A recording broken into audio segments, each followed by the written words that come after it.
ಈ ಬಾರಿ ಬರುವ ಮಹಾಶಿವರಾತ್ರಿ ಈ 3 ರಾಶಿಗಳಿಗೆ ಅದೃಷ್ಟವನ್ನು ತಂದುಕೊಡಲಿದೆ. ಕುಬೇರನ ಯೋಗವು ಉನ್ನತ ಮಟ್ಟದ ಆರ್ಥಿಕ ಪ್ರಗತಿಯನ್ನು ತರುತ್ತದೆ.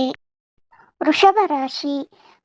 ವೃಷಭ ರಾಶಿಯಲ್ಲಿ ಜನಿಸಿದವರಿಗೆ ಈ ಬಾರಿ ಬರುವ ಮಹಾಶಿವರಾತ್ರಿಯು ವಿಶೇಷ ಫಲಗಳನ್ನು ನೀಡುತ್ತದೆ. ವ್ಯಾಪಾರದಲ್ಲಿ ಲಾಭ ಹೆಚ್ಚಾಗುತ್ತದೆ. ಹೊಸ ಅವಕಾಶಗಳು ಸಿಗಬಹುದು. ವಿಶೇಷವಾಗಿ ಈ ವರ್ಷ ಅವರಿಗೆ ಆದಾಯ ಹೆಚ್ಚಾಗುತ್ತದೆ. ವೃಶ್ಚಿಕ ರಾಶಿ. ವೃಶ್ಚಿಕ ರಾಶಿಯವರು ಹೂಡಿಕೆಗಳ ಮೂಲಕ ಉತ್ತಮ ಲಾಭ ಗಳಿಸುವ ಸೂಚನೆಗಳಿವೆ. ಹಠಾತ್ ಆರ್ಥಿಕ ಲಾಭ ಉಂಟಾಗಬಹುದು. ಶಿವನ ಪೂಜೆ, ಮಹಾಲಕ್ಷ್ಮಿಯ ಸಹಸ್ರನಾಮ ಮತ್ತು ದಾನ ಧರ್ಮಗಳಿಂದ ಕುಬೇರನ ಯೋಗವು ಶಕ್ತಿ ಹೆಚ್ಚಾಗಲಿದೆ. ಸಿಂಹರಾಶಿ. ಸಿಂಹರಾಶಿಯಲ್ಲಿ ಹುಟ್ಟಿದವರು ಲಕ್ಷ್ಮೀದೇವಿಯ ಆಶೀರ್ವಾದವನ್ನು ಪಡೆಯುತ್ತಾರೆ.